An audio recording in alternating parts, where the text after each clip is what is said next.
Okay, so good morning. Just getting set up here. I'll start in a moment. There's still a few people entering the meeting, so just give me a moment here.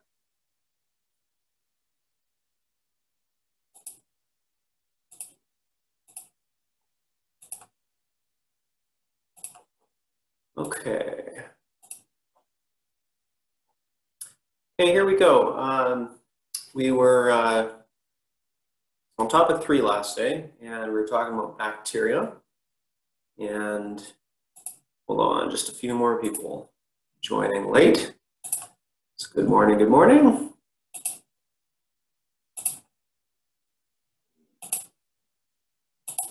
Okay, so yeah, we were talking about bacteria last day, and I'm just going to show you this picture because we're going to be covering a number of these bacterial structures. So we already talked a little bit about the DNA, we talked a little bit about the cytoplasm, and a few other things. And I thought a good way to get your brain going right off the bat was to jump right into one of these Kahoots. So you can open up your app, and I've got some questions for you. Okay, here we go.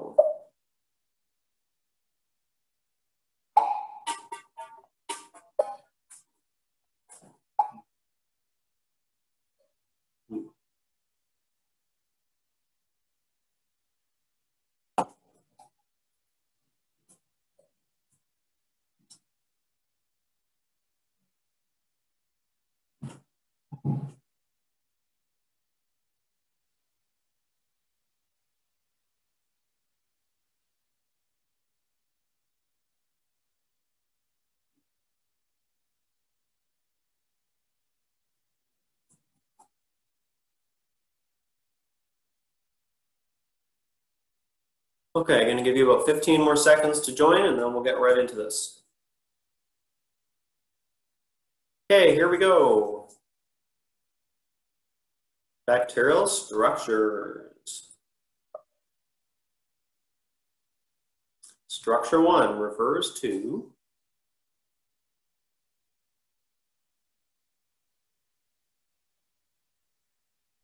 What was the question? Hi. Never mind, I see it. No worries.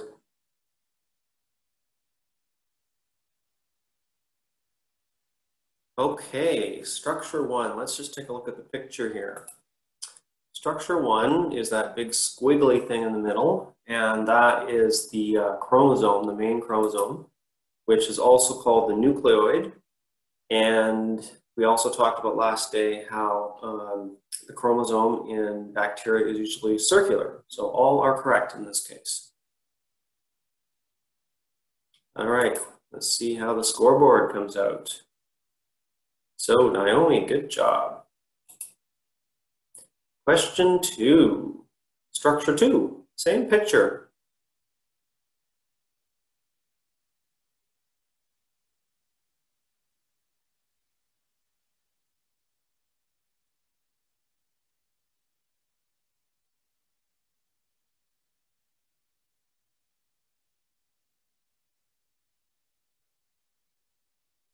So let's just take a look at the picture. You can see it's that little circular thing there in the middle, and that's actually a small piece of DNA. So it's kind of like a mini chromosome, and that is called a plasmid.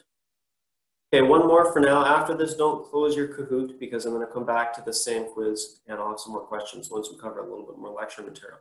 So one more. Naomi still in the lead. Well done.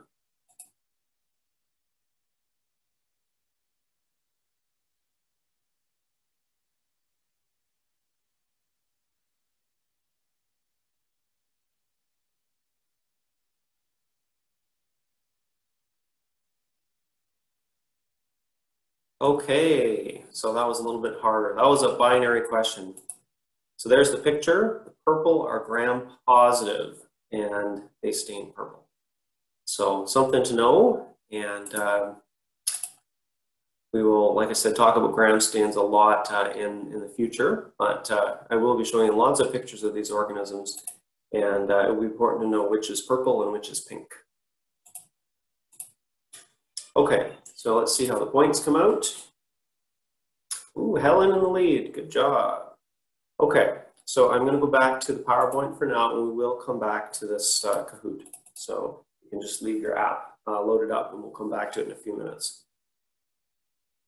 Okay, so what I want to do is talk about some other bacterial structures. And the first one to talk about are something called endospores.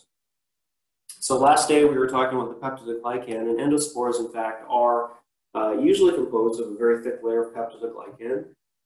So what are they?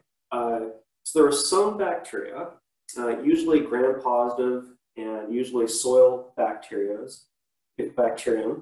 and they, you know, sometimes you can imagine living in the soil. You've got the seasons. Sometimes you've got a wet season, sometimes you've got a dry season. And so they have this mechanism for protecting themselves for when things get harsh. So either they're starving, no food, or they have no water. They protect themselves. And so what they do is they take their genome and they protect it in a layer of chemicals and an extra thick layer of peptidoglycan, and they turn into something called an endospore. So it's kind of a little bit like a dormant state, almost like a seed. And they can survive for a long time until the new rains come or some new food shows up. So you can see a picture there of these endospores. These ones have a special stain in this slide. The cells are staining red, and the endospores have that little blue color in their inside, so endo for spore. Sometimes endospores actually get released as well from the husk of the rest of the cell. I'll show you some other pictures here. There we go. There's an electron micrograph. And inside the core is the genome, a few other essentials, things like ribosomes, a little bit of ATP, those things are protected. The spore coat that's labeled there is just a really thick layer of peptidoglycan, and the rest of the cell is usually discarded. I think I have another picture here. Here's a picture I took. This was, can't remember where we got this from. This is an environmental sample, and I did a gram stain, and I'm looking at it, and you can see very clearly all the endospores in there. And this is pretty common with bacillus. You may remember that anthrax is a bacillus, and these are soil organisms. And like I said, you know, when things dry up, they can form these endospores. So what organisms form endospores? Really these two genera of gram-positives. There are a few others, but these are really the important ones medically. So Bacillus anthracis, of course, is important medically. Bacillus cereus doesn't usually cause disease, but once in a while people do get a Bacillus cereus infection. The big ones we're most concerned about, partly because they're more common, are the Clostridiums. So you can see there's a bunch there. Clostridium botulinum, that causes botulism. Clostridium difficile, we're going to talk about that, also known as C. diff. Causes some serious hospital-acquired diarrhea. Clostridium perfringens, I'm not sure exactly how to say that one. Causes gangrene, we don't see that one quite as often. And lastly, the one that causes tetanus. So all these form endospores. Endospores, depending on how old you are, you may not remember this. This was 2001. Some of you probably were born in 2001. There were terrorist attacks by sending anthrax endospores in the mail. And so this was a significant historical event. You can read about it on the internet. The spores, in fact, were apparently originated with the U.S. Department of Defense somehow, and anyway, I think the trail eventually went cold because somebody who prime suspect committed suicide or something like that. But very unfortunate event. A lot of mail carriers got sick, and some of them actually died from getting inhalation anthrax. So how tough are these endospores? Sorry, do you have a question?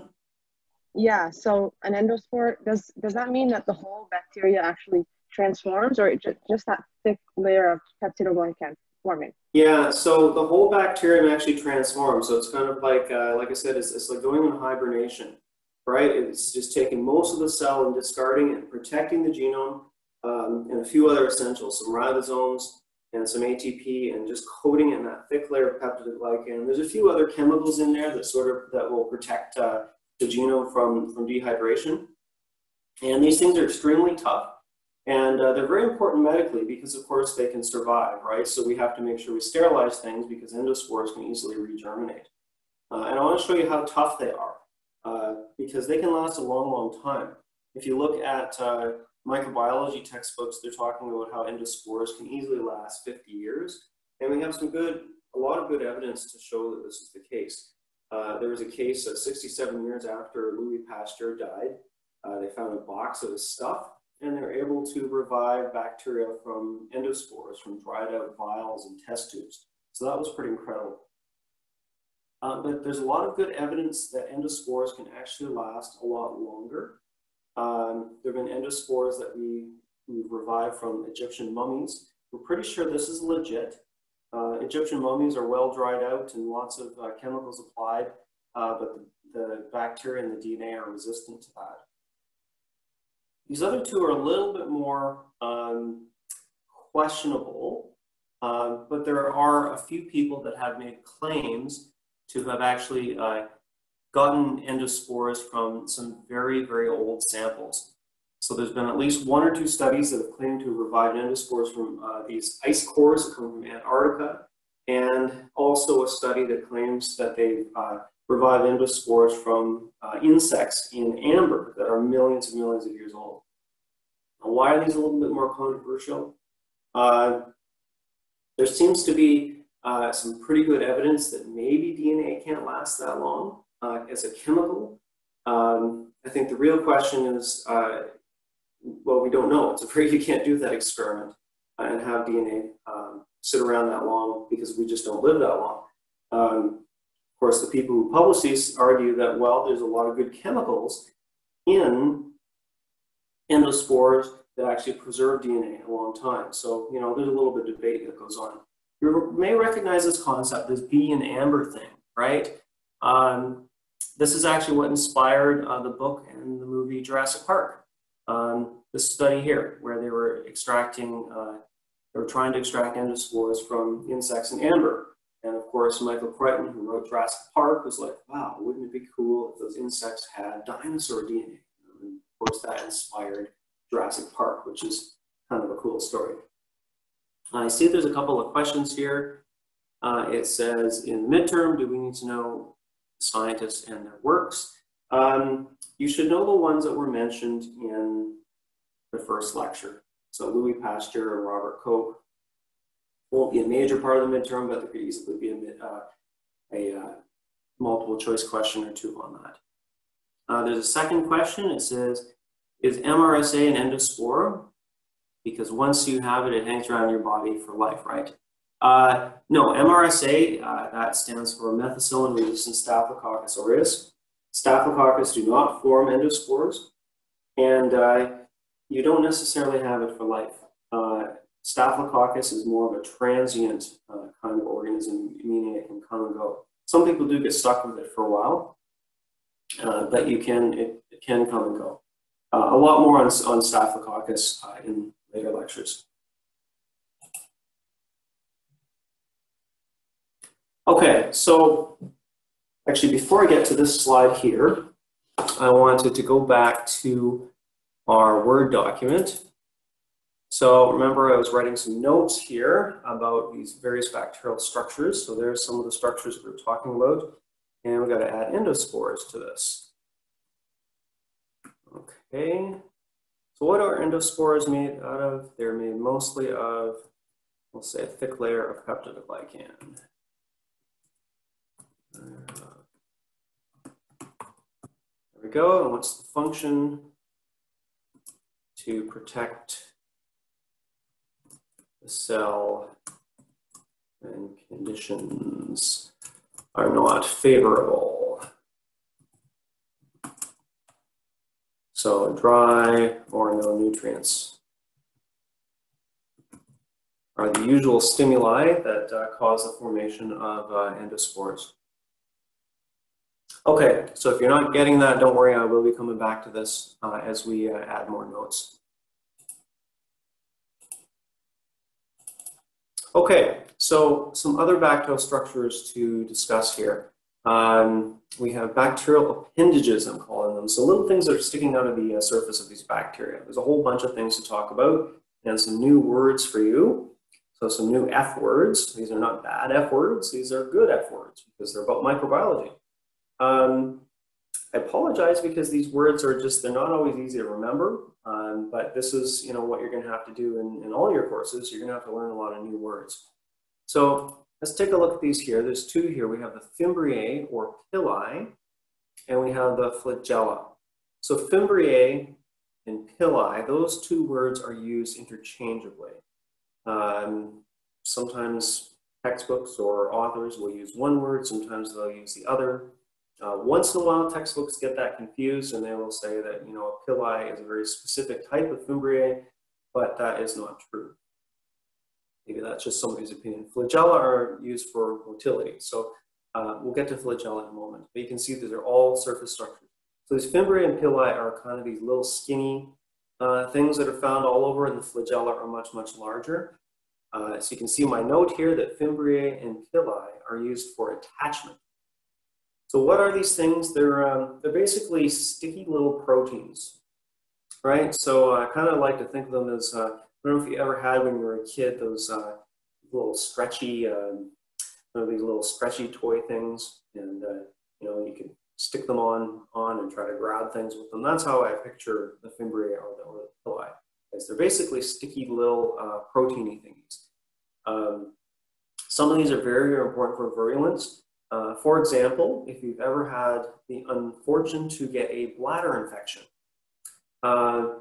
the bacteria that have caused that bladder infection have a special type of pili attached to bladder cells. It's actually not a lot of bacteria that can cause bladder infections because most of them cannot stick on the inside of those tissues. So they have to have a very specific type of pili that attach to that tissue. And so not everyone gets bladder infections all the time because you really do have to be colonized by the right bacteria. And some people are, and these are the people that often get the reoccurring bladder infections a lot more easily because they have the right strains that have these pili.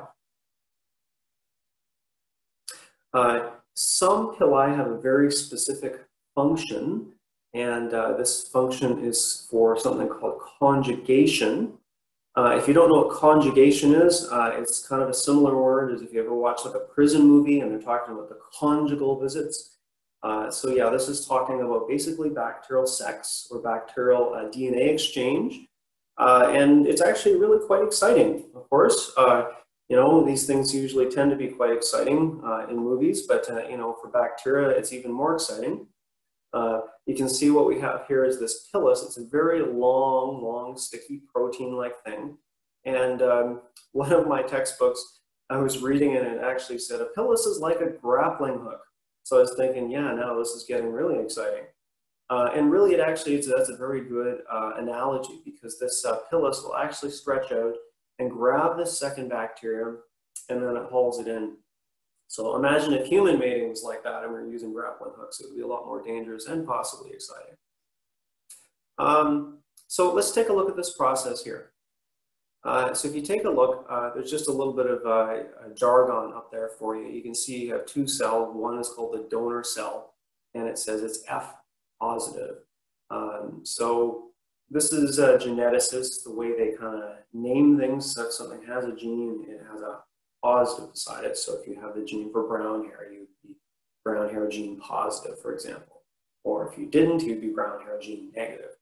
In this case here, thankfully, they've actually named the gene to something useful because sometimes geneticists just use codes, you know, it'll be gene W5Z. In this case, F actually stands for fertile. So it's fertile, meaning it can make the sex pilus. So the gene for this is actually on a special plasmid called the F plasmid. So you can see the cell on the left is fertile because it has the gene for the F plasmid. And the cell on the right is F negative, meaning it's a recipient, it doesn't have the gene for the pilus. So what happens is cell number one makes their pilus, makes their grappling hook, and grabs cell number two and brings it closer. So I think that's what the first part says. It says the donor cell attaches to a recipient cell with the pilus. Part 2, the cells contact. So here we go. What happens next? So if you take a look, if you remember, DNA is double-stranded. So one of those strands actually unspools, and we believe it goes through the pilus. We don't actually know that it goes through the pilus, but that's just what we think is happening. It's really something that's hard to show experimentally, but it logically makes sense. So then both cells now have a copy of the DNA. Both cells now are F positive or fertile, or have that gene to make the pilus. So here's the scary thing, is that sometimes it's not just one gene, right? Sometimes these plasmids have multiple genes, and the scary genes we're worried about are genes that have antibiotic resistance. And so this can happen in a hospital or a city where a new bacterium arrives and it starts spreading that drug resistance to other strains, which is very, very scary. Other scary thing about this is that these two cells don't even have to be related. They can be unrelated species, and they can still exchange their DNA. So you can have resistance to a drug can spread not just within one organism, but can actually spread through several different organisms. I see there's a question here. Someone says, bacterial conjugation can transfer strain when both hosts mate. Not sure if I quite understand the question, but if they both do have the F plasmid, sometimes they still exchange DNA anyway, because it's kind of an automated response. They make this pilus, and they just, whoever is nearby, let's just exchange some DNA. This is what bacteria like to do. You know, they're relatively promiscuous, and like I said, they don't even care if it's the same species. They will do this anyway. So I'm trying to avoid calling this mating, because mating usually implies reproduction, right? So this really is sex, meaning DNA exchange is happening, but not any reproduction in this case. It's just exchanging DNA. Here's a few genes, and you know what? Maybe it'll help you along the way.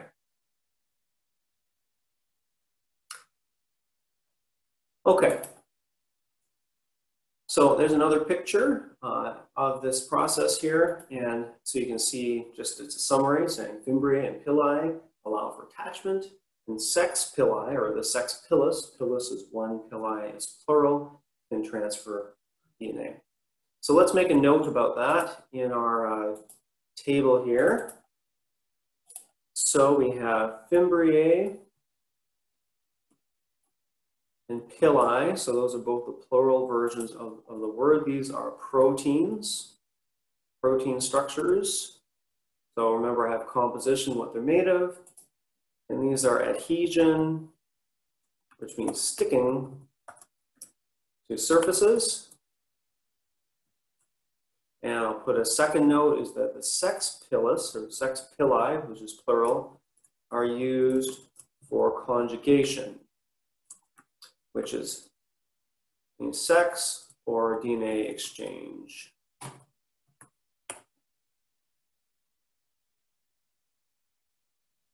Okay, maybe I'll put an example here. Adhesion sticking to surface such as bladder cells, because that's an important one for bladder infections. Okay, so back to the PowerPoint. So there's one F word for you, fimbriae, or you can call them pili, but you do need to know both words, so please learn both of them. And another word as well, conjugation. All right, the second F word is flagella. So flagella is plural, flagellum is one, and this is the bacterial flagellum. And if you take a look at this, there's kind of a zoom in there, and it's showing that it's embedded directly into the membrane and the cell wall. So it's embedding right directly into the peptidoglycan. And so what you have is it's embedded in there. There's a little motor, and there's got a little hook, and then a big long filament, which is kind of like a tail. And so I just want to make sure, let's see here. We'll put on a little demonstration for you. I usually do this in front of the classroom. I don't know how easy you'll be able to show me, but so here's your entertainment for the day. I'm going to show you how these flagella work. Okay, so let's see. I'm going to stand back and make sure I can get as much as me as possible. Okay, so here's how the flagella work. They rotate, right? So they rotate like this, either clockwise or they rotate counterclockwise, right? So that's the flagella. I'm going to use my arm now. So we've got counterclockwise, then we've got clockwise, okay? So what happens is the flagella spins and the bacterium moves, right? So here I'm going, I'm moving. And then eventually it just decides it's gone far enough. So to change direction, what it does is it rotates the other way and it tumbles. So it tumbles, causes it to spin around like this. And then it tries a new direction and it swims. And this is all kind of random, and you'll see this in a video. And what it does is it'll swim along for a little while, and if it's going in the right direction, like say it's going towards food, or if it's going towards, if it's photosynthetic and it's going towards light, it's going to go far that way. If it doesn't like the direction, it just goes a little bit, and then it tumbles and tries a new direction. And then it tumbles until it finds the direction that it wants to go. So it's kind of an interesting little process, and you'll see that in one of the videos that I'm going to show you. So,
Blaine, your thing's on mute. We can't hear you.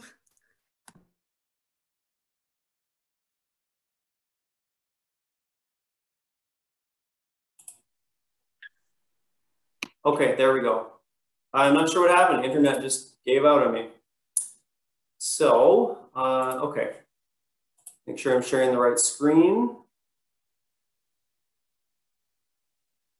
There it is. Okay, so hopefully we're back in action now here. So like I said, there's many different types of flagella. There can be 2, you can have 5. Kind of just depends on the type of bacterium. There's one special type of flagella I want to show you here, and this is called an endoflagella. If you take a look at that, it is actually endo, meaning it's inside periplasm. So it's between the inner and outer membrane of these particular organisms. So rather than having the flagella on the outside of the organism, the flagella is actually built inside the membrane. So rather than the flagella itself spinning around, the organism itself will spin around. I have a little video here I'll show you. So this is Borrelia. Let's see here, is this going to play for me? There we go. So look at that, there they go. They're corkscrewing, the whole organism corkscrews. So this is the organism that causes Lyme disease, by the way. And these organisms are very good at burrowing and invading new tissues, partly because of their endoflagella. It helps their entire organism to corkscrew through and invade those kind of tissues. So I know I have some other videos here somewhere. Hold on. Oh, what happened to them? Must be missing some slides. I apologize for that. Because I know I had some really nice videos for you, but I must have forgot to add them. So key message to know is that flagellas, they rotate, and this is how they're moving the organisms around. All right, so there we go. There's our 2 F words, Fimbriae and flagella. And I'm just going to make a note about flagella here. So flagella, these are also made out of proteins. And these are for motility, which you can also call swimming. These are also important virulence factors because, of course, if you can swim around, you can invade new tissues. Okay, maybe I better insert some more lines because I know I have a couple other structures to talk about here. Okay, so a few other things. So we've been talking about all these proteinaceous structures, and now I want to talk about some carbohydrate type structures. So this has a funny name, glycocalyx. You're probably thinking, what on earth does that mean? Glyco means carbohydrate. So remember that every time we see the word glyco, we're talking about some sort of carbohydrate, and calyx means coat. So now we're talking about bacteria that have sugar coats. And there's two different types. You can see they have their own names. They're called capsules and slime layers. Generally, a capsule is a little bit more organized, a little more tightly associated with the outer surface of the organism. The slime layer tends to be a little bit more goopy. Both of these organisms, if they have capsules or slime layers, you can actually see it on a petri dish. The colonies themselves will often be stickier than other species. And that's because they have this sugar coat on the outside. And the thing about carbohydrates is they tend to absorb a lot of moisture, which is why they end up being sticky and slimy. The words are used somewhat interchangeably. It kind of depends on who is studying the organism. And if you study the organism, you get to name it. You get to call it a capsule or slime layer. And so you're the one who gets to decide how slimy or sticky it is. So what's the point of these things? These things are here for sticking to surfaces as well. I think I have a picture. I'll come back to that one in a second. Yeah, there's a picture of a streptococcus sticking to somebody's throat. So it's causing strep throat.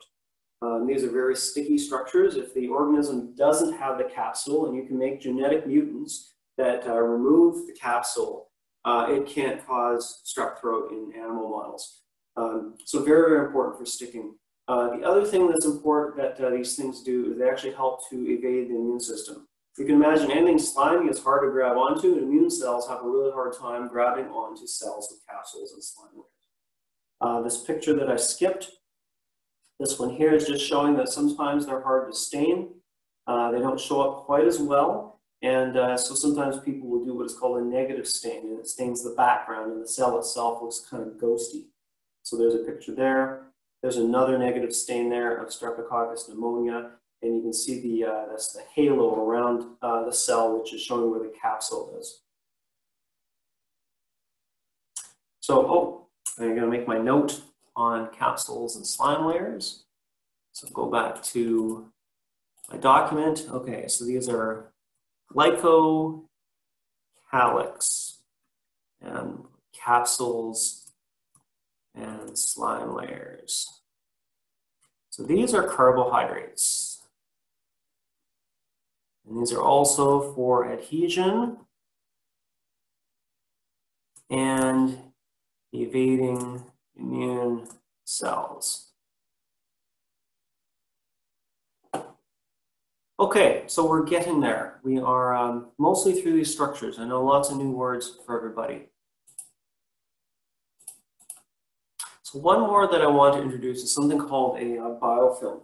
And I know I have a little note in your, a little diagram in your notes that sort of shows what a biofilm is. And so biofilm is pretty much, it can be carbohydrates, it can be proteins. There's even something called glycoproteins. So glycoproteins are proteins with carbohydrates attached. And these are these secretions that cells have, and you can see how gooey it is in that particular picture. So if you've ever gone, swimming or something, and there's slime on a rock, that's a biofilm. Sometimes people will just call biofilms slime. But really, what is a biofilm? It's kind of like all this stuff that's secreted by organisms to help them live out in the environment. So they're making a bit of their home in the environment, and their home is very slimy. But let me show you some medically relevant biofilms here in a moment. But you can see that really it's just these organisms, and this is how many of them really do live out in the wild, because they need to attach to some sort of surface, whether it's a rock or an animal or a plant or something like that. And they're often also living in communities. You can see in this case here, you've got at least 2 or 3 species living in some sort of symbiotic relationships as well. So we're starting to talk a lot more about biofilms in the medical community and in the research community because they do have a lot of medical significance. Here's one type of biofilm. We all have biofilms on our teeth. Some of us brush our teeth better than others, and you know that's really what the whole purpose of brushing your teeth is. The toothpaste is fine, but if you have to do without either toothpaste or the toothbrush, I would keep the toothbrush because you know the actual scrubbing on your teeth, you're actually removing biofilms that are forming daily after every single meal. You know you're starting to you know form biofilms on your teeth. You get the wrong bacteria in there in high enough concentrations, you're getting gum disease and tooth decay and things like that. This person here, I know there's some little bit of gum disease on that particular person there. And that brown stuff is the plaque. It's being stained. Yeah, so plaque is generally a hardened biofilm. When it's fresh, it's more gushy, and plaque is the term that dentists use once it starts to harden. So yes, correct. Here's another biofilm that we're very concerned about in people that have poor circulation. So this would include people like diabetics. Often they'll have poor circulation in their extremities, people who have advanced diabetes. And sometimes they get these wounds, these chronic wounds. And so you can see this one here, it's called foot ulcer. And it just doesn't heal. And so what is going on here? Well, we have a biofilm of organisms living there, and the tissue is relatively, it's kind of dead. And so the organisms are able to grow, and it's hard to get rid of them. You can't just, I mean, you can try to treat with antibiotics, but the drugs aren't permeating to these dead tissues. And in some cases, the consequence is amputation or some sort of surgery to try to get rid of the infection. All right, one more biofilm I will show you is the biofilm that sometimes happens to people with cystic fibrosis. So you may or may not know somebody with cystic fibrosis. It's the most common recessive genetic disorder. So I think every 1 in 700 of us are carriers. And so every once in a while, I'll meet a student, you know, who might know somebody, cousin or something like that, that has cystic fibrosis. And so what they do is they have secretion issues, and so in their digestive system and their lungs and things like that. And unfortunately, their life expectancy is somewhere in the mid-30s, I believe. And part of the issue is that eventually what gets them is a lung infection. They have a thick mucus in the lungs, and bacteria will live there in a biofilm that's very difficult to treat. And so, you know, that's kind of the thing, is trying to keep these people infection-free to extend their life. So someone's asking about gangrene, if that is a biofilm. I would probably consider that a biofilm. I don't know enough about gangrene, though. I know this gas is produced and in the actual infections. But whether there's a bunch of what is all in there, I know they're sticky, but whether that's from your immune system or the bacteria, I'm not entirely sure. So there's another question. Somebody's saying, is this why CF kids are such a concern with COVID? Probably because they do have respiratory issues with a thick mucus in the lungs. Anybody with respiratory issues, I think, is on the radar for COVID, and anybody who has you know, any kind of immune issues as well, of course. Somebody's saying there's new drugs doing amazing things, and that's good. Yeah, you know, the Cystic Fibrosis Foundation of Canada is really, really incredible. If you look at all the foundations in Canada, they're amazing at raising funds, which is good. Someone says, can you explain how biofilm causes foot ulcers in diabetic patients? So basically what a foot ulcer is kind of an infected wound, right? And so what's happening there is the wound gets infected, and the organisms are forming a biofilm, and then the wound can't heal because the immune system can't access the cells and clear them, and the drugs can't permeate it as well. And so the biofilm is really protecting the organisms and allowing them to propagate in that particular environment, which is, of course, the diabetic wound. Okay, so maybe I will put a note about biofilms here in a second. So what is there to know about them? It's like I said, you can kind of think of them as slime organisms and their secretions that are allowing them to live in environments, and they tend to be hard to kill. And so it's something that we're thinking a lot about in terms of trying to prevent them and trying to find new ways to treat them. Biofilms can also form on hospital equipment as well, things like catheters and things like that that we can be concerned about as well in hospitals. Okay, so biofilms. So biofilms are carbohydrates and also glycoproteins. All right, so these are slimy, I'm not sure. Okay, there we go. Slimy secretions that allow communities of organisms to attach and grow on surfaces. Okay, I'm going to leave that up for a moment. I'm not 100% sure. I'll just have to check my notes in a moment, but I think the biofilms are the last part to this table. And I'm going to go back to that Kahoot in a moment because I know I have 3 more questions for that Kahoot. I'll just give everybody another 20 seconds in case anybody still needs to grab this last note.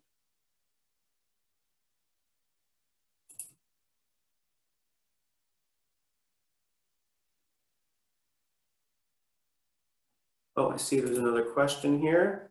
Someone says, can you post this Word document whenever it's complete to Moodle? Yeah, I can do that. If I forget, please feel free to remind me. All right, back to Kahoot. Okay, so here we are in Kahoot again. Okay, just get this set up. All right, are you ready for the next question?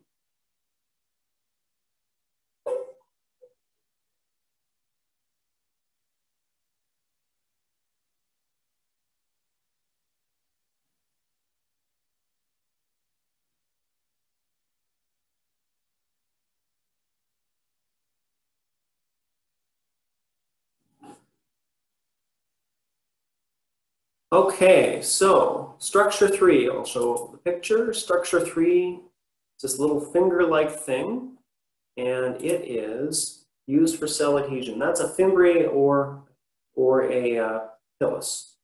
And so that's what we're looking at there. I see some people said they got booted from Kahoot, so sorry about that. We'll have to troubleshoot that for next time. I do have 2 more questions though.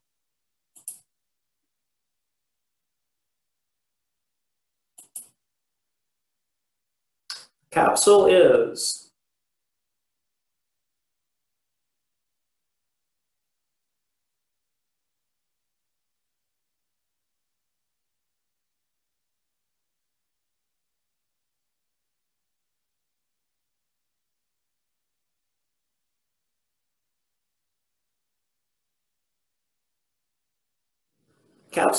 more organized than the slime layer. That is correct. So we have 2 types of glycocalyx. We have the capsules and we have the slime layers. And the slime layers are a little bit more goopy, which is why they're called slime layers, because they're slimier. Helen, still in the lead.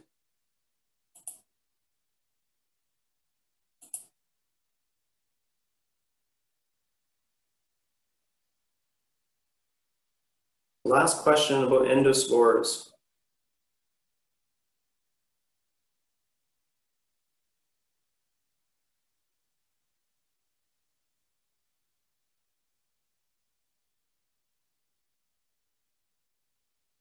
Endospores are dormant structures, very good. So they're not reproductive structures, they're not reproducing, and they're not exchanging DNA, and they're not growing the dormant structures. Let's see the final score.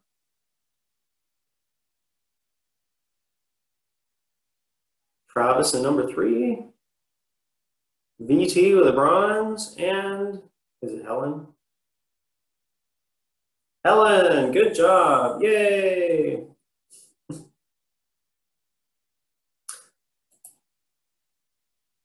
Okay. So back to the PowerPoint here. I'm going to switch gears and talk about a few other things about bacteria. I think we are done with talking about structures. This is kind of a table which is similar to the one we're talking about, the one I was producing. But I just wanted to highlight a couple other things about some of these structures, right? So this is just showing what they're made of. We've already been talking about that. And why do I write this down? Because this is kind of what helps me, right? When I think about, what things are made of, it's helping me to put together some details to figure out what exactly they are. So pili, for example, I like to use the word pili over fimbriae, because pili is easier to say, but also pili starts with a P, and it's made out of proteins, which also starts with a P. So, making these connections in my head is just some way for me to organize the information. So you can see, what I'm trying to show you here is that many of these things are clinically relevant structures.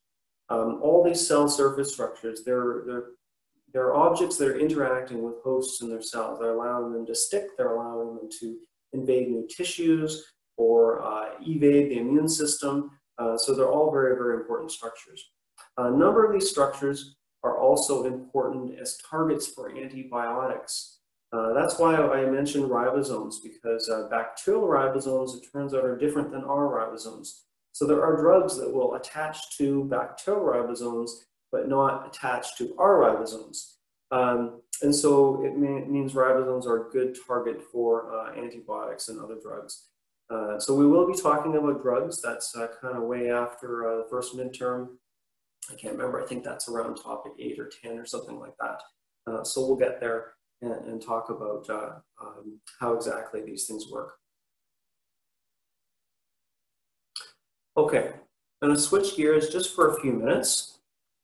Oh, there's a question. Somebody says, what's PL? PL, sorry about that, that's an abbreviation for phospholipids. And I think that is referring to the plasma membrane is made out of phospholipids and proteins. I just didn't have a lot of space, so just a little abbreviation there, but good question.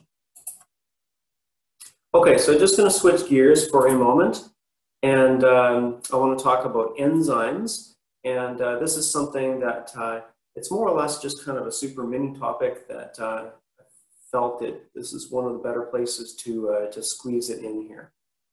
I see there's another question that popped up, and someone says, why would a plasma membrane and ribosomes not be checked as clinically relevant? Well, I guess they are, but they're just a lot less directly involved in infection. If you think about something like a pili, it's directly helping the cell to attach to a host cell, whereas the plasma membrane isn't really usually what's allowing it to connect to the host kind of thing. Okay, so let's take a quick look at enzymes. Like I said, kind of a mini topic, and just sandwiching it in here because it's a good place to fit it. And hopefully it's a bit of a review here. Hopefully you know what an enzyme is. And usually when I ask students, what's an enzyme? They'll rattle off and say, it's a biological catalyst. And then I'm like, okay, what does that mean? And then they pause for a second and have to think about it. So what is a catalyst? Catalyst is something that speeds up a reaction. And I'll show you an example in a moment here why catalysts are important. So if you take a look at this particular reaction, right? So this is sucrose. Everybody likes sucrose. Hopefully you know what sucrose is. It's table sugar. Tastes sweet, makes things taste yummy. But to break down, sucrose is a very slow reaction. It's something like on the order of 1,000 days or something like that. I'm not exactly sure, but it's a very, very slow reaction. But our bodies and our saliva and our stomach, we have this enzyme sucrase, and we cut that down from like 1,000 days to milliseconds. So why do we have enzymes? Well, for us, it's good for us to do any chemical reaction in our body. We want to do it, hopefully today, right? Rather than take a long time to digest our food. We just don't have that much time. We would like to have our calories and our energy now. So microorganisms are the same. They want to catalyze things, you know, at a reasonable rate rather than waiting a long time for some reactions. I'll show you another enzyme here. I have a good example is the one called penicillinase. So if you take a look, what I have here is the chemical structure for penicillin. And if you take a look, penicillin has this unique kind of square structure here. It's called a beta-lactam ring if you're interested in organic chemistry.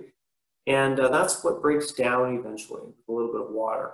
And the half-life for that, I think that I have that listed, is 84 hours.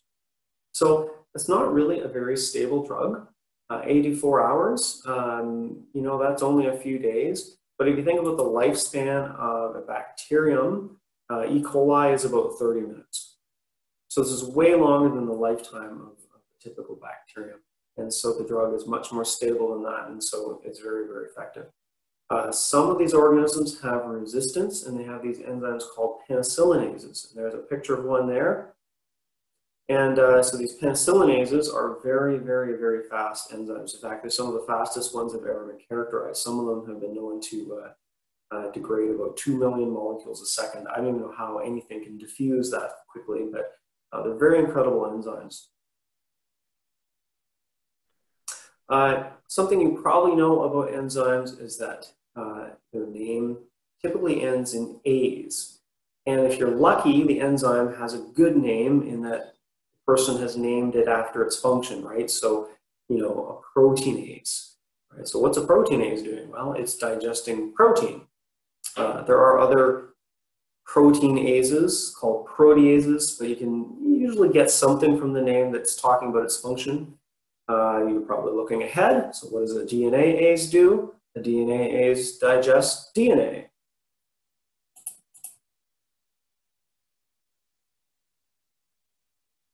So somebody's asking a question about the penicillinase, and it says, so the penicillinase degrades PNC. Does that mean penicillin, causing it to be antibiotic resistant? Yes, so it degrades penicillin, yeah. And so the drug is ineffective. ATP synthase, you can see in the name ATP synth. So this is actually involved in synthesizing ATP. Collagenase. So not sure if people know where you find collagen. Collagen is found in your connective tissue. So it's making your skin kind of, it's giving it some bounce and a little bit of spring to it. It's a string-like structure. It's part of your connective tissue. And so collagenase is used by some organisms to break down collagen. So it's helping them to invade tissues. Reverse transcriptase. So we're going to talk about this enzyme because it's an important enzyme found in the HIV virus. And what it does is it does transcription backwards. So transcription, if you remember, we were talking about is where we're taking DNA and we're using that as a template to make RNA. Reverse transcriptase is where RNA is used as a template to make some DNA. This is done by the virus. So more on that enzyme a little bit later. So enzymes have active sites. This is where the catalysis takes place. You can kind of think of it as like a little hand or a little mouth where it's going to grab the substrate and then transform it into the product. So here's an enzyme here. This is lysozyme. Lysozyme is one of those unique enzymes in that it's not ending with A's. And why is that? Because it's just it was named a long time ago before people came up with the naming conventions for enzymes. It's one of the first enzymes to ever be discovered. Lysozyme degrades peptidoglycan. It breaks down the bacterial cell wall. This is actually part of our immune system. You have it in your tears, you have it in your blood, and it's a defensive enzyme that's found in vertebrates. So what else is important to know about enzymes? They're kind of picky. They have particular conditions they like to be active at. So if you take a look at the chart on the left, it's showing that a lot of enzymes are happiest around 37 degrees Celsius. So what's going on at 37 degrees? Well, that's body temperature. So they're designed to be optimal at 37 degrees. If you heat them up too much, they melt or they denature. If they get too cold, they don't work either. So this is important for preserving things and also for sterilizing things that might have microbes in them. they have particular pHs, they have all sorts of picky conditions. So sometimes the idea is we're trying to kill microorganisms, and so one way to kill them is to denature or affect their enzymes. So common way to sterilize things is just using heat. And so if you take a look there, I've got a little picture, it's showing a little enzyme there on the left, and they're folded in a very particular way. And they have their active site, it's all ready to go for something, a substrate. And if you heat them too much, they kind of unravel. And this terminology is called denaturing. So you get a denatured protein. And this is one way that we can kill microorganisms, is by, by excess of heat. You take a look, maybe you've cooked an egg before, and that's exactly what's happening when you cook an egg, is in the egg white, there's all sorts of, it's loaded with proteins, and the proteins in this case are water soluble. You add the heat, and they denature, and they kind of get all tangly, and then you get more of a jelly-like substance in your cooked egg, your final product. We can destroy enzymes by using a variety of different things. You can see it's talking about using pH or using chemicals such as heavy metals. All these things can inactivate enzymes in microorganisms and be used as disinfectants or sterilizing things. So we'll talk a lot more about disinfection and sterilization in a later unit after the midterm. So another thing we can do, and this is relevant when we talk about drugs, is that enzymes can be inhibited. So a lot of drugs are what we call inhibitors. So what's an inhibitor? Inhibitor is something that will bind that enzyme and block it from functioning properly. So if you take a look here, we've got this little enzyme, and this little blue inhibitor is coming along, and it's blocking the substrate. So the enzyme can't function properly. So many drugs fall into this category as well. I'll show you a couple examples of some drugs and other things that are inhibitors. So here's an inhibitor called sarin. This is actually a very nasty inhibitor. This was actually used by a terrorist group in a Tokyo subway a number of years ago. And this is basically a nerve gas. It binds to an enzyme called acetylcholinesterase. So what's acetylcholinesterase? You may know what acetylcholine is. It's actually a neurotransmitter. And so, like I said, this is a nerve gas and causing paralysis, and people can't breathe. And I'm not sure how many people died, but a number of people died from this. Thankfully, most inhibitors aren't this nasty. Here is a commonly used inhibitor, possibly the most commonly used inhibitor on the planet. I don't know if you recognize this particular drug, ASA. I'll show you what it is here in a moment. There it is. This is the drug that's found in aspirin. So many tons of this are used per year, or similar compounds such as acetaminophen or ibuprofen. And these bind enzymes in our bodies called cyclooxygenases, and these are involved in pain and inflammatory processes. Here's another useful inhibitor we've mentioned already, penicillin. And what does penicillin do? Penicillin binds enzymes involved in peptidoglycan biosynthesis. And so if the organism cannot make its cell wall, a weak wall leads to a weak cell and the cell dies. So more on penicillin later on. What else can we say about enzymes? Enzymes are involved in metabolic pathways. I'm not going to review all these metabolic pathways from high school, but I want to just more or less review some terms and some smaller concepts. Let me just see where we are with time. We're doing just fine.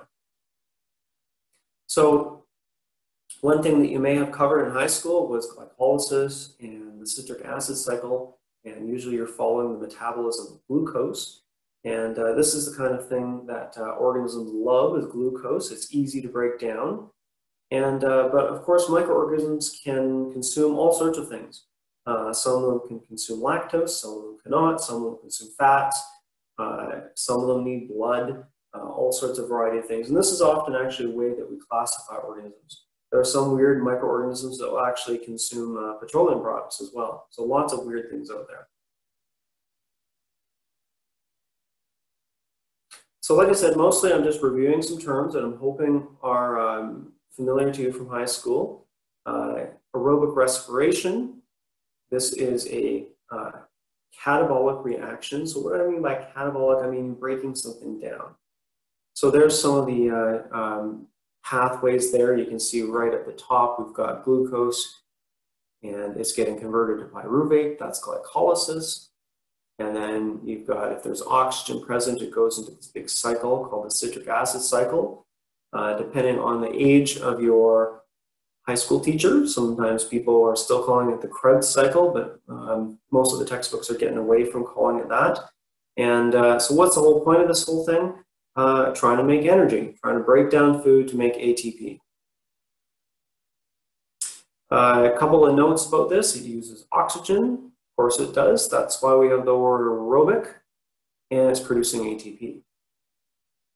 Includes these pathways: glycolysis, the Krebs cycle, electron transport chain. I probably won't be talking too much about these. I'll be talking about aerobic organisms, but I won't really be talking about the citric acid cycle or glycolysis really much more than just today. Some organisms have something called anaerobic respiration. This is kind of a weird thing that goes on in some cases. I think I have a note here. And this is really not so important medically. This is organisms that do produce ATP, and they're breathing something other than oxygen. So they can breathe things like sulfur or nitrates or irons. There's some really interesting environmental organisms that do these kind of things. The other term to know is fermentation. So what is fermentation? Fermentation is a partial breakdown of products. And this is actually more useful in the food and biotechnology industries. So I'll show you some fermentation products here. I'll come back to that in a second. So here's some fermentation products, right? You can have, you can see this first one, Propionibacterium, and they produce propionic acid. We got Aspergillus, this produces lactic acid. Saccharomyces, that produces ethanol, so wine and beer. Clostridium, acetone, isopropanol, and acetic acid. So we've got quite a few of these fermentation products. These are partially broken down glucose. And they make a little bit of energy from this, and they make us useful products. I'll just go back to this one here. Kind of got ahead of myself.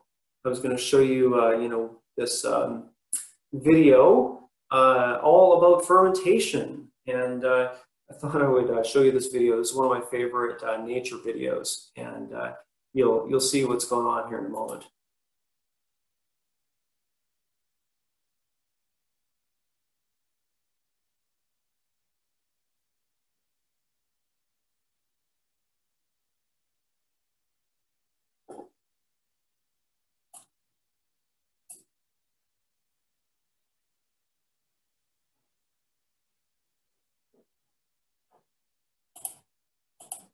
Sorry, I just want to make sure we got sound on that. So I don't think I had the sound activated. He was just saying that this is the marula tree, and the animals are coming to feast on the marula fruit. When the marula trees are in full fruit. At first, the marulas are very tasty and hard to get at. You have to be either agile or strong to get your share.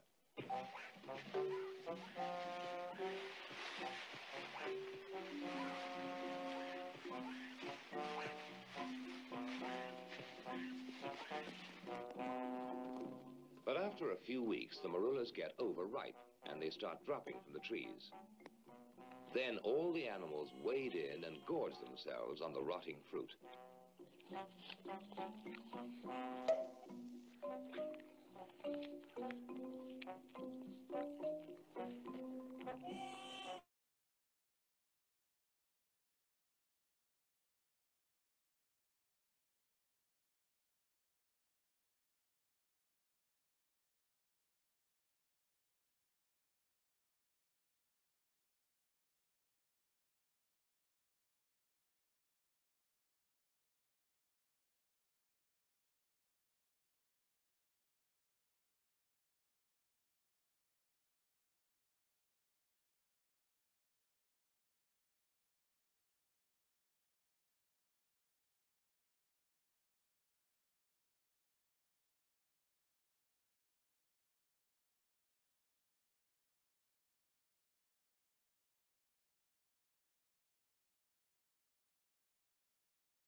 Okay, hopefully you can hear me again. Sorry about that. Something's going on with the internet connection here. Unfortunately, I had to work at home today, so I don't know whether that's the issue just in my basement here. But anyway, so what's fermentation? Partial breakdown of these things, right? And you can see in this case here, it's showing pyruvate. It's been producing ethanol instead of carbon dioxide, ethanol and carbon dioxide. So what do we do with these products? We make bread, we make wine, we make beer, we make a variety of products. So this is useful to us as humans, not as useful medically, but you know, we do like these products. And so when you see that term fermentation, it really just means that partial breakdown, and it can mean a variety of different products, as I showed you before. So here's all the products we're looking at. Okay, so here's a quick sample midterm question, just to get you thinking about midterms. I know it's still a few weeks away, but you know, we do want to start thinking about it. We have started to cover some significant material. So it says endospores are, and I guess I kind of asked you this one in the Kahoot, but we've got bacterial reproductive structures can be produced when nutrients are scarce, are produced by bacteria, algae, and fungi, are resistant to, am I mute again? No? Okay, lots of people are just answering B. So let's see if that's the right answer. It is correct. Good job. True or false? I'll have some true or false questions on the midterm. A glycocalyx that is loose in water soluble is called a slime layer, and the answer is true. So I guess I asked you these on the Kahoot.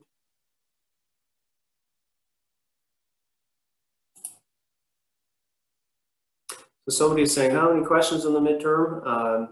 Midterm will be with 40 marks. And if I haven't put it up already, I am planning on putting a sample midterm from a previous semester. Of course, this one will be a little different because it's online, but a similar format in terms of the breakdown, multiple choice and true and false and those kind of things.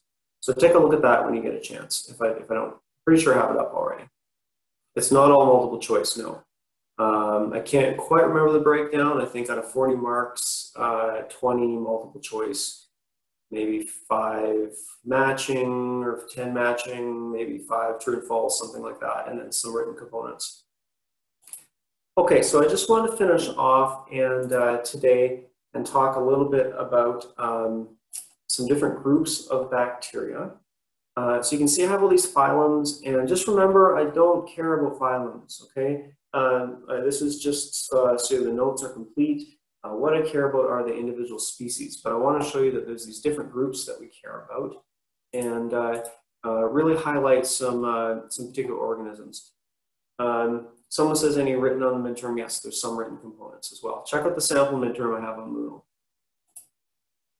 So let's take a look at this first group. This first group is huge. It's the proteobacteria, and these include the gram-negatives. So if you take a look, there's a whole bunch of these: alpha, beta, gamma, delta, epsilon, and this includes the, you can see there's a whole bunch of organisms here, and we haven't talked about all these yet, but we've talked a little bit about Escherichia coli, and a little bit about Salmonella, and a little bit about Neisseria. We're going to talk about most of the rest of these, Legionella and Pseudomonas we'll get to eventually. Rickettsia we're not going to talk about in this course unless you decide to do your project on Rocky Mountain spotted fever. So this is a huge group of organisms, these gram-negatives, and many, many medically important organisms are gram-negatives. What can we say about E. coli? We've kind of talked about E. coli a little bit already. You know, E. coli is found in your gut. It's seen in the news all the time. In the news, E. coli is always the bad guy. So that's why I just thought I'd show you this nice little, friendly little E. coli, and you know, show you that E. coli can be nice. E. coli is good. It helps us digest things. It provides us with some nutrients. Usually, it's harmless. Usually. But more often than not, E. coli does have its bad days and is causing us some issues. Sometimes there are pathogenic strains of E. coli that give us things like traveler's diarrhea. Sometimes E. coli does cause bladder infections and a few other infections that are not making us very happy.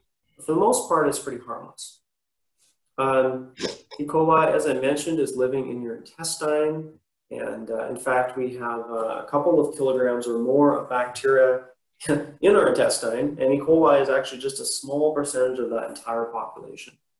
So I know you're thinking, okay, 0.1% of our population, that's 1 million E. coli per gram of feces. How many grams of feces do you have? And how many humans are on the planet?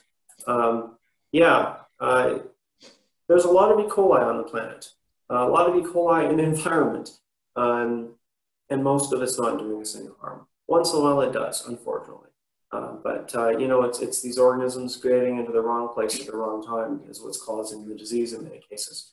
So much more on E. coli and pathogenesis in the future.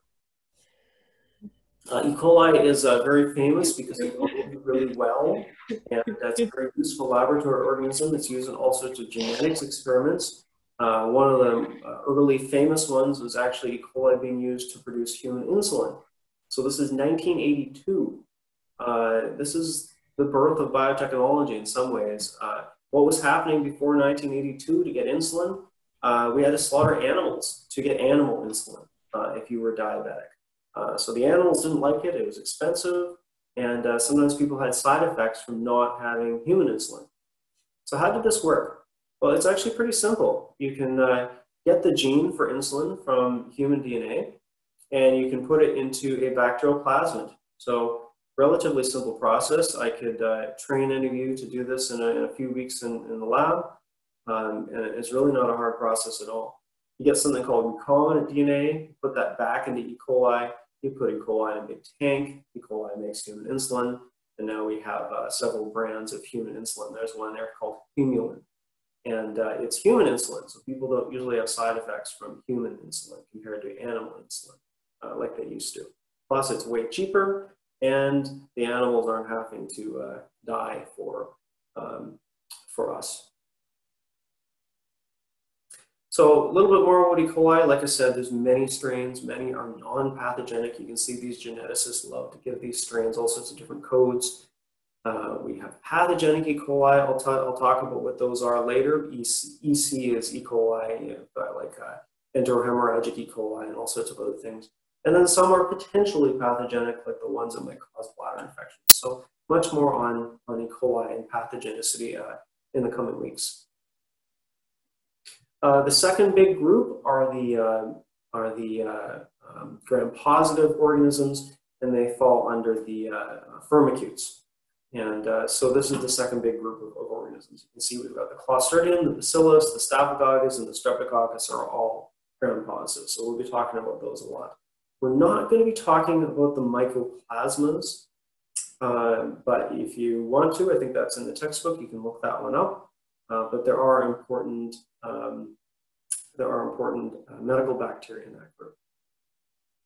The third group are the Cetinobacteria, and this includes the mycobacteria organisms. And mostly we're going to be talking about tuberculosis. We're not really going to be talking about the second one, Mycobacterium leprae, which causes leprosy. As far as I know, there hasn't been a case of leprosy in Canada in like probably 150 years. But it is an important disease in some parts worldwide. It's not like it's only an ancient disease. It does still occur, and it does happen sometimes in the southern United States because it can be carried by armadillos as well. So people handling armadillo roadkill, don't do it. We also have the spirochetes. So spiro is kind of like spiral. So hopefully that helps you to remember what that is. And we have this one here, Borrelia, which I already introduced to you, and that is the one that causes Lyme disease. So just a tiny little bit about Lyme disease today. You probably know that Lyme disease is spread by a tick. This is called the black-legged tick, and there are a few in Alberta, but as far as we know, there are no cases yet transmitted in Alberta. There's always a few cases every year, and they always seem to be tracked to somebody traveling from Montana or Ontario or something like that. They're caused by the spirochete, and most people, like 80% of people, get this bullseye rash to look for. So you're probably wondering a little bit about Lyme disease, how concerned you should be about it. I just found this little Some things to know about Lyme disease. I thought I would share it with you. I found this on the internet recently. It says you get Lyme disease from a tick. So these ticks, they're around in the spring, but sometimes all summer, and mostly in certain places in Canada that are a little bit warmer than Fort McMurray, thankfully. So we're talking about mostly Eastern Canada.